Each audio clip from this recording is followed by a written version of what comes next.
एक माजी मौजूद है जिनके शौहर ने इनको दूसरी औरत की खातिर छोड़ दिया। ਜਦੋਂ ਗਲਤ ਕੰਮ ਕਰਦਾ ਹੁੰਦੀ ਨਾਲ कितना गलत काम करता है? ਮੇਰੀ ਸੱਸ ਦੀ ਪਹਿਲੇ ਸ਼ਾਦੀ ਹੋਈ ਏ ਉਹਦੇ ਵਿੱਚੋਂ ਬੱਚੀ ਏ। यानी कि ਤੁਹਾਡਾ ਜਿਹੜਾ ਸ਼ੌਹਰ ਹੈ ਉਹ ਉਹਦਾ ਚੱਕਰ ਕਿਸੇ ਹੋਰ ਔਰਤ ਦੇ ਨਾਲ। ਹਾਂ ਮੈਂ ਉਹਦੇ ਵਿੱਚ ਜਾਂਦੀ ਨਹੀਂ ਹੈ। ਮੈਨੂੰ ਇੱਜ਼ਤ ਤੇ ਦਿੱਤੀ ਨੇ, ਜਗ੍ਹਾ ਵੀ ਵੇਚ ਦਿੱਤੀ, ਸਮਾਨ ਜੋ ਜ਼ੇਵਰ ਜ਼ਾਵਰ ਆਪੇ ਹੀ ਸਾਰਾ ਇਸਤੇਮਾਲ ਕਰ ਲਿਆ। ਬੱਚਾ ਮਰ ਗਿਆ ਮੇਰਾ, ਉਧਰ ਹੀ ਚਲਾ ਗਿਆ ਤੇ ਮੈਂ ਫਿਰ ਆਪਣੇ ਪੇਕੇ ਬੂਏ ਬੈਠੀ ਰਹਿੰਦੀ। ਮੇਰੀ ਨਾਨਕੇ ਹੀ ਨਹੀਂ ਸਹੀ, ਮੇਰੀ ਮਾਂ ਹੀ ਨਹੀਂ ਸਹੀ, ਨਾ ਮਾਸੀਆਂ ਸਹੀ ਨੇ। ਆ ਕੇ ਮੈਨੂੰ ਕੋਈ ਦੀਦ ਮੁਹੱਬਤ ਕਰਦੀਆਂ ਹੀ ਨਹੀਂ ਤੇ ਫਿਰ ਗੰਦੇ ਹੀ ਕੰਮਾਂ ਦੇ ਵਿੱਚ ਜਾ ਕੇ ਫਸਣਾ ਨਾ ਮੇਰੀ ਭੈਣ ਨਾ ਮੇਰਾ ਭਰਾ, ਇਕੱਲੀ ਧੀਆਂ। ਇਕੱਲੇ ਜ਼ਿੰਦਗੀ ਸਹੀ ਗੁਜ਼ਾਰ ਰਹੇ ਜੀ। ਮੈਂ ਸਹੀ ਸ਼ੁਕਰ ਹੈ, ਮੈਂ ਖੁਸ਼ ਹਾਂ। ਨਾ ਮੈਨੂੰ ਕਿਸੇ ਮੁੰਡੇ ਨਾਲ ਨਾ ਮੈਨੂੰ ਕਿਸੇ ਨਾਲ ਲਗਨ ਹੀ ਛੱਡ ਦਿੱਤੀ। ਜਦੋਂ ਹੈ ਹੀ ਮੈਂ ਇਕੱਲੀ ਹਾਂ ਤੇ ਕੌਣ ਕਿਸੇ ਦੀ ਐਵੇਂ ਫੱਟੇ ਪੈ ਜਾਂਦੇ ਨੇ ਲੋਕਾਂ ਨੂੰ। ਇਹੋ ਜਿਹੇ ਕੰਮਾਂ 'ਚ ਮਤ ਵੜੋ। कहाँ के रहने वाली है? ਨੈਣ ਸਰ ਦੀ अच्छा नैन सर, कितने बच्चे हैं आपके? ਮੇਰੀ ਇੱਕ ਹੀ ਬੇਟੀ ਹੈ। शौहर कहाँ है आपके? ਸ਼ੋਹਰ ਪਿੰਡ ਖੇਪੜੀ ਸ਼ਰੀਫ ਰਹਿੰਦੇ ਨੇ। अच्छा किधर है शौहर कहाँ है? ਸ਼ੋਹਰ ਆਪਣੀ ਭੈਣ ਕੋਲ ਰਹਿੰਦਾ ਉੱਥੇ ਖੇਪੜੀ ਸ਼ਰੀਫ। आपके साथ क्यों नहीं रहते? ਮੈਨੂੰ 15 ਸਾਲ ਹੋ ਗਏ ਨੇ, 16 ਤੇ ਵੈਸੇ ਜਦੋਂ ਗਲਤ ਕੰਮ ਕਰਦਾ ਹੁੰਦੀ ਨਾਲ ਉਹਦਾ ਪਨਵਈਆ ਹੀ ਹੈ, ਉਹਦੀ ਭੈਣ ਨਾਲ। कितना गलत काम करता है? ਮੇਰੀ ਗੱਲ ਸੁਣੋ, ਮੇਰੀ ਸੱਸ ਦੀ ਪਹਿਲੇ ਸ਼ਾਦੀ ਹੋਈ ਏ, ਉਹਦੇ ਵਿੱਚੋਂ ਬੱਚੀ ਏ ਤੇ ਭੈਣ ਦੀ ਧੀ ਭਨੇਵੇਂ ਨੂੰ ਦਿੱਤੀ ਏ। ਉਹਦੀ ਇੱਕ ਨਿਨਾਣ ਏ, ਉਹਨੇ ਮਤਲਬ ਆਪਣੇ ਉਸ ਜਵਾਈ ਦੀ ਇੱਜ਼ਤ ਬਣੀ ਹੋਈ। ਉਹਨਾਂ ਦਾ ਆਪਣਾ ਕੋਈ ਮਾਮਲਾਤ ਨਹੀਂ। यानी कि ਤੁਹਾਡਾ ਜਿਹੜਾ ਸ਼ੌਹਰ ਹੈ ਉਹ ਉਹਦਾ ਚੱਕਰ ਕਿਸੇ ਹੋਰ ਔਰਤ ਦੇ ਨਾਲ। ਹਾਂ ਐਸ ਉਸੇ ਵਜ੍ਹਾ ਤੁਹਾਨੂੰ ਤਲਾਕ ਦੇ ਦਿੱਤੀ ਹੈ। ਤਲਾਕ ਨਹੀਂ ਦਿੱਤੀ, ਮੈਂ ਉਹਦੇ ਹੱਕ 'ਚ ਹੀ ਹਾਂ। ਮੈਂ ਨਹੀਂ, ਮੇਰੇ ਅੱਬੂ ਨੇ ਕੀਤਾ ਹੋਇਆ ਹੈ ਤਲਾਕ ਨਹੀਂ ਦਿੱਤੀ? ਤੇ ਮੈਨੂੰ ਉਹਨੇ ਤਲਾਕ ਨਹੀਂ ਦਿੱਤੀ। ਵੈਸੇ ਸਾਡੇ ਨੁਕਸਾਨ ਬਥੇਰੇ ਹੁੰਦੇ ਨੇ, ਮੈਂ ਉਹਦੇ ਵਿੱਚ ਜਾਂਦੀ ਨਹੀਂ ਹੈ। ਮੈਨੂੰ ਇੱਜ਼ਤ ਤੇ ਦਿੱਤੀ ਨੇ, ਜਗ੍ਹਾ ਵੀ ਵੇਚ ਦਿੱਤੀ, ਸਮਾਨ ਜੋ ਜ਼ੇਵਰ ਜ਼ਾਵਰ ਆਪੇ ਹੀ ਸਾਰਾ ਇਸਤੇਮਾਲ ਕਰ ਲਿਆ।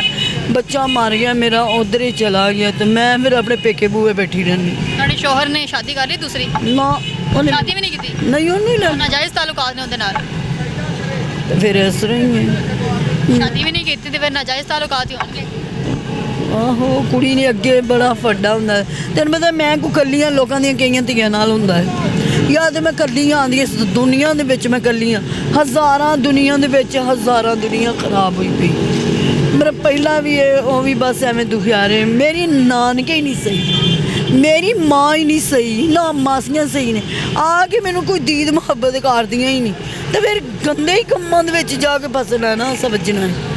ਜੇ ਉਹ ਮੇਰੀ ਇੱਜ਼ਤ ਕਰਨ ਤੇ ਮੇਰੇ ਬੰਦੇ ਨੂੰ ਕੋਈ ਹੌਸਲਾ ਆਵੇ ਮੇਰੇ ਪਿੱਛੇ। ਨਾ ਮੇਰੀ ਭੈਣ ਨਾ ਮੇਰਾ ਭਰਾ, ਪਹਿਲੀ ਮੈਂ ਧੀਆਂ ਜਿੰਨੀ ਇਕੱਲੀ ਧੀਆਂ। ਪੁੱਤਰ ਮਰਿਆ ਹੁੰਦਾ ਹੈ, ਇਹ ਵੀ ਤਾਂ ਗੱਲਾਂ ਹੈਗੀਆਂ ਨਹੀਂ। ਮੇਰੀਆਂ ਵੀ ਮੁਸੀਬਤਾਂ ਨੇ, ਇਵੇਂ ਹੀ ਹੈ ਨਾ। ਆਪਣੇ ਵੀ ਮੁਸ਼ਕਲਾਤ ਹੁੰਦੇ ਨੇ ਤੇ ਅਗਲੇ ਦੇ ਵੀ ਹੁੰਦੇ ਨੇ। ਬੇਟੀ ਦੀ ਸ਼ਾਦੀ ਕਰ ਦਿੱਤੀ? ਮੈਂ ਨਹੀਂ ਕੀਤੀ, ਉਹਨਾਂ ਜ਼ਬਰਦਸਤੀ ਕੀਤੀ ਤੇ ਮੈਂ ਉੱਥੇ ਜਾ ਕੇ ਠੁੱਡੇ ਹੀ ਖਾਣੇ ਨੇ ਤੇ ਬਿਸਤੀਆਂ ਹੀ ਕਰਵਾਉਣੀਆਂ ਨੇ। ਅੱਗੇ ਉਹਦੀ ਮਾਂ ਵੀ ਮਰ ਗਈ ਏ, ਮੇਰਾ ਪੁੱਤਰ ਵੀ ਮਰ ਗਿਆ। ਪਹਿਲੇ ਮੇਰਾ ਪੁੱਤਰ ਮਰਿਆ, ਬਾਅਦ 'ਚ ਉਹਦੀ ਮਾਂ ਤੇ ਉਹੀ ਗੱਲ ਹੋ ਗਈ ਨਾ। ਮੈਂ ਹੁਣ ਆਪਣਾ ਕਮਾਨੀ ਆਂਦੀ, ਆਪਣਾ ਮੰਗ ਖਾਵਾਂ ਜਿਸ ਤਰ੍ਹਾਂ ਵੀ ਆਪਣੀ ਜ਼ਿੰਦਗੀ। ਕਿਸੇ ਨੇ ਤੇ ਭੈਣੇ ਨਹੀਂ ਨਾ ਮੇਰੇ ਘਰ ਦੇ ਵਿੱਚ ਦਖਲ ਦੇਣਾ। ਜਾਂ ਮੈਨੂੰ ਕਿਸੇ ਨੇ ਕੋ ਦੇਣਾ ਹੈ ਤਾਂ ਗੱਲ ਕਰਨ। ਤੁਸੀਂ ਪੁੱਛਿਆ, ਮੈਂ ਤੁਹਾਨੂੰ ਦੱਸ ਦਿੱਤਾ। ਕੋਈ ਚੋਰੀ ਹੈ ਜਾਂ ਮੇਣੀ ਹੈ ਜਾਂ ਕੋਈ ਵਜ੍ਹਾ ਹੈ, ਕੋਈ ਕਿਸੇ ਨੂੰ ਦੇਂਦਾ ਹੈ ਤੇ ਗੱਲ ਕਰੋ। ਕੋਈ ਨਹੀਂ ਦਿੰਦਾ। ਤੁਸੀਂ ਪੁੱਛਿਆ, ਮੈਂ ਤੁਹਾਨੂੰ ਦੱਸ ਦਿੱਤਾ ਤਾਂ ਹੁਣ ਬਸ ਤੁਹਾਡੀ ਕਿੱਥੇ ਮਿਹਰਬਾਨੀ। ਰਹਿੰਦੇ ਕਿੱਥੇ ਜੀ? ਮੈਂ ਨੈਣ ਸੋਹੀ ਨਹੀਂ ਇੱਥੇ ਇੱਥੇ ਦਾਦਾ ਦਾ ਦਰਬਾਰ ਏ। ਨਹੀਂ ਦਾਦਾ ਸਾਹਿਬ ਨਹੀਂ, ਮੈਂ ਪੁੱਛ ਰਹੀ ਹਾਂ ਕਿ ਇੱਥੇ ਬਾਹਰ ਕਿੱਥੇ ਰਹਿੰਦੇ ਜੀ? ਸੌਂਦੇ ਕਿੱਥੇ ਜੀ? ਸੌਂਦੇ ਕੀ, ਮੈਂ ਜਾਗਦੀ ਰਹਿਣਾ। ਮੈਂ ਸਵੇਰੇ ਕੀ ਪਤਾ ਮੈਂ ਨਿਕਲ ਜਾਂਦੀ ਆਪਣੇ ਘਰਾਂ ਨੂੰ। ਮੈਂ ਕਿ ਉੱਥੇ ਸੌਵਾਂ, ਮੈਂ ਤੇ ਸੌਣਾ ਹੀ ਹਾਂ। ਦਰਬਾਰ ਤੇ ਲੋਕੀ ਆਪਣੀਆਂ ਕੋਈ ਆਂਦਾ ਹੈ ਮੈਨੂੰ ਅੱਲਾ ਮਾਫ ਕਰੇ ਜਾਂ ਕਿਸ ਤਰ੍ਹਾਂ ਹੈ। ਕਮਾ ਕੇ ਕੌਣ ਦਿੰਦਾ? ਖੁਦ ਹੀ ਕਮਾਉਂਦੇ ਜੀ। ਤੇ ਹੋਰ ਤੁਹਾਡਾ ਗੁਜ਼ਾਰਾ ਕਿਸ ਤਰ੍ਹਾਂ? ਮੇਰੇ ਭਰਾ ਵੀ ਵਿਚਾਰੇ ਜ਼ਲੀਲ ਨੇ, ਆਪਣੇ ਕਰਕੇ ਆਪਣੀਆਂ ਬੁੱਢੀਆਂ ਨੂੰ ਦਿੰਦੇ ਨਹੀਂ, ਆਪਣੀ ਮਾਂ ਨੂੰ ਦਿੰਦੇ ਨੇ। ਹੈ ਸਾਡੀ ਤੇ ਜਗ੍ਹਾ ਵੇਖੀ ਅੱਬੂ ਮੇਰੇ ਦਾ ਕਰੇ ਹੋਇਆ ਹੈ ਕਿ ਕਿਵੇਂ ਮਰ ਗਿਆ ਮੇਰਾ ਅੱਬੂ। ਮੈਂ ਨਹੀਂ ਵੇਖਿਆ ਵਿਚਾਰੇ ਦੀ, ਉਹਨਾਂ ਦਾ ਤੋਂ ਰਾਤ ਦਫਨ ਕਰ ਲਿਆ। ਹੁਣ ਖੁਦ ਹੀ ਮੈਂ ਕਮਾਉਂਦੇ ਜੀ, ਖੁਦ ਹੀ ਖਾਂਦੇ। ਹਾਂ ਤੇ ਬੇਟੀ ਵੀ ਤੁਹਾਡੇ ਕੋਲ? ਆਪਣੇ ਭਰਾਵਾਂ ਕੋਲ ਨਹੀਂ ਆਉਂਦੀ। ਹੁਣ ਮੇਰੇ ਕੋਲ ਕਿਰਾਇਆ ਮਕਾਨ ਵੀ ਨਹੀਂ ਹੈਗਾ, ਪਹਿਲਾਂ ਕਿਰਾਏ ਤੇ ਰਹਿੰਦੀ ਸੀ। ਤੇ ਹੁਣ ਮੇਰੀ ਭੈਣ ਮੇਰੀ ਤੇ ਇਹ ਹੈਗੀ ਨਾ, ਮੈਂ ਉਹਦੇ ਕੋਲ ਤਲਾਕ ਲੈਣੀ ਹੈ। ਮੇਰੇ ਪਿਓ ਦੇ ਦੋ ਇਸ਼ਤਾਂ ਨੇ, ਉਹਨੇ ਮੇਰੇ ਵਿਆਹ ਕੀਤਾ ਗੰਦਾ ਚੰਗਾ ਜਿਵੇਂ ਦਾ ਵੀ। ਉਹਨੇ ਮੈਨੂੰ ਲਾ ਦਿੱਤਾ ਮੇਰੇ ਵਾਸਤੇ ਉਹ ਸਹੀ, ਜੋ ਜਿੱਥੇ ਮਰਜ਼ੀ ਖੇ ਮਿੱਟੀ ਖਾਏ। ਮੈਂ ਜਿਵੇਂ ਵੀ ਆਪਣੇ ਭਰਾਵਾਂ ਕੋਲ ਭੈਣਾਂ ਕੋਲ ਆਪਣੇ ਇੱਥੇ ਗੁਜ਼ਾਰਾ ਕਰਦੀ ਵੀ। ਕੋਈ ਨਾ ਤੁਸੀਂ ਮੇਰੀ ਇੱਜ਼ਤ ਕਰਨੀ, ਨਾ ਮੇਰੇ ਕਿਸੇ ਦੁਨੀਆ ਦੇ ਵਿੱਚ ਕਿਸੇ ਨੇ ਕਰਨੀ ਕੋਈ। ਬਸ ਇਹੋ ਹੀ ਗੱਲ ਹੈ। ਇਹੀ ਗੱਲ ਹੈ। ਹਾਂ ਤੇ ਕਿਸੇ ਨੇ ਮੇਰੀ ਨਿਬੇੜਨੀ। ਕੋਈ ਦਿੰਦਾ ਹੀ ਕਿਸੇ ਨੂੰ ਕੋਈ ਚੀਜ਼ ਨਹੀਂ ਦਿੰਦਾ। ਤੇ ਫੇਰ ਅੱਲਾ ਦੇ ਜੇ ਪੁੱਛਿਆ ਅੱਲਾ ਦੇ ਲੋਕ ਹੈਗੇ ਨਾ ਦੇ ਵੀ ਟਿਕਟ ਨਾ ਚੋਰੀ ਨਾ ਚਤਰੀ ਨਾ ਕੋਈ ਗੱਲਬਾਤ ਹੀ ਅੱਛਾ ਹੁਣ ਕੁਛ ਅੱਲਾ ਦੇ ਲੋਕ ਹੁੰਦੇ ਨੇ ਜਿਹੜੀ ਮਦਦ ਕਰ ਵੀ ਦਿੰਦੇ ਨੇ। ਹਾਂ ਹੈ ਵੇ ਵਾਕਈ ਲੋਕੀ ਕਹਿੰਦੇ ਨੇ ਬਾਜੀ ਤੂੰ ਗਰੀਬ ਹੈ ਤੇਰੇ ਕੋਲ ਨਹੀਂ ਕਮਾਇਆ ਜਾਂਦਾ ਤੇ ਮੈਂ ਲੈ ਲੈਣੀ ਹੈ ਅੱਛਾ ਜੇ ਕਿੰਨੇ ਕੋਈ- ਸਾਲ ਹੋ ਗਏ ਜੇ ਇੱਥੇ ਇਸ ਤਰ੍ਹਾਂ ਜ਼ਿੰਦਗੀ ਇਕੱਲੇ ਗੁਜ਼ਾਰ ਰਹੇ?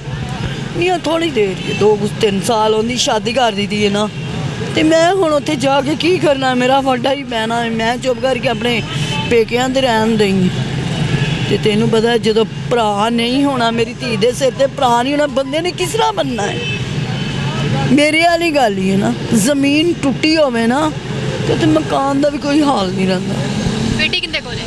ਬੇਟੀ ਆਪਣੇ ਸਹੁਰਿਆਂ ਦੇ ਇਸ ਟਾਈਮ ਸੋਰੇ ਕੋਲੇ ਰਹਿੰਦੀ ਹੈ। ਹਾਂ ਤੇ ਮੈਂ ਇੱਥੇ ਆਪਣਾ ਗੁਜ਼ਾਰਾ ਕਰਦੀ ਫਿਰ ਤੁਸੀਂ ਇਕੱਲੇ ਜ਼ਿੰਦਗੀ ਗੁਜ਼ਾਰ ਰਹੇ ਜੀ? ਸ਼ੁਕਰ ਹੈ ਅੱਲਾ ਦਾ ਸ਼ੋਹਰ ਦੀ ਯਾਦ ਨਹੀਂ ਆਉਂਦੀ? ਨਹੀਂ ਕਿਉਂ ਨਹੀਂ ਆਉਂਦੀ? ਕਿਉਂ ਨਹੀਂ ਆਉਂਦੀ? ਕੋਸ਼ਿਸ਼ ਹੀ ਰੱਖਿਆ ਸੂ ਹੈ ਨਹੀਂ ਕੋਸ਼ਿਸ਼ ਹੀ ਰੱਖਿਆ ਸੂ ਯਾਦ ਤਾਂ ਉਹਨੂੰ ਆਉਂਦੀ ਏ ਜਿਹਨੂੰ ਕੁਛ ਮਿਲੇ ਤੇ ਜਿਹਨੂੰ ਠੋਕਰਾਂ ਮਿਲਣੀਆਂ ਨਹੀਂ ਕੁੱਟਣਾ ਮਾਰਨਾ ਉਹਨੂੰ ਕੀ ਜ਼ਿਆਦਾ ਨਹੀਂ ਉਹਨੇ ਕਹਿਣਾ ਵੀ ਸੱਚ ਹੈ। ਜਾਨ ਛੁੱਟੀ ਜਾਨ ਛੁੱਟੀ ਠੋਕਰਾਂ ਮਾਰਦੇ ਸੀ ਲੜਾਈ ਝਗੜੀ ਹੁੰਦੀ ਸੀ ਤੁਹਾਨੂੰ ਕੁੱਟਦੇ ਸੀ ਇਸ ਲਈ ਆਦੀ ਸਾਰਾ ਹੀ ਨਹੀਂ ਵਰਤਿਆ ਇਸ ਲਈ ਯਾਦ ਨਹੀਂ ਆਉਂਦੀ। ਮੈਂ ਜੀ ਭੁੱਲ ਗਈ ਆ ਮੇਰਾ ਦਿਲ ਹੀ ਨਹੀਂ ਕਰ ਇਕੱਲੇ ਜ਼ਿੰਦਗੀ ਸਹੀ ਗੁਜ਼ਾਰ ਰਹੇ ਜੀ? ਮੈਂ ਸਹੀ ਸ਼ੁਕਰ ਹੈ ਮੈਂ ਖੁਸ਼ ਹਾਂ ਖੁਸ਼ ਜੀ? ਨਹੀਂ ਹੈਗੀ ਤਕਲੀਫ ਨਾ ਮੈਨੂੰ ਕਿਸੇ ਮੁੰਡੇ ਨਾਲ ਨਾ ਮੈਨੂੰ ਕਿਸੇ ਨਾਲ ਲਗਨ ਹੀ ਛੱਡ ਦਿੱਤੀ ਹੈ ਹੈਂ?